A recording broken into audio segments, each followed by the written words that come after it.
అలాగే మీలో చాలా మందికి ఈ నవాజుద్దీన్ సిద్దికీ గురించి తెలిసే ఉంటుంది. ఇతను ప్రజెంట్ మన ఇండియాలోని top and famous actor. Nawazuddin Siddiqui ఇప్పుడు దేశంలోనే టాప్ యాక్టర్ అయినప్పటికీ ఇతను ముస్లింలోని ఒక చిన్న కులానికి చెందినవాడు. కాబట్టి ఇతనితో వివక్ష ఇప్పటికీ జరుగుతూ ఉంటుంది. ఇతన్ని ఇతని ఫ్యామిలీని ఇతర ముస్లింలు చిన్న చూపు చూస్తుంటారు. मेरी जो दादी थी वो दूसरी कास्ट से थी, वो छोटी जात से थी और बाकी बड़े लोग थे, लेकिन आज भी उन्होंने हमें एक्सेप्ट नहीं किया अगर देखा है. ఇలా కేవలం పెళ్లిళ్ళ విషయంలోనే కాదు, ముస్లిం యూనివర్సిటీస్లో కూడా కుల వివక్ష ఉంటుంది. ఒకసారి ఈ ఆర్టికల్ చూడండి.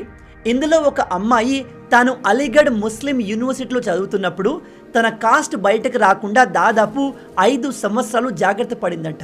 ఎందుకంటే ఆమె ముస్లిం సమాజంలో చిన్న కులానికి చెందిన అమ్మాయి కాబట్టి. ఈ విషయం బయటకు తెలిస్తే ఆమె పైన వివక్ష చూపిస్తారని భయపడి అలా చేసింది.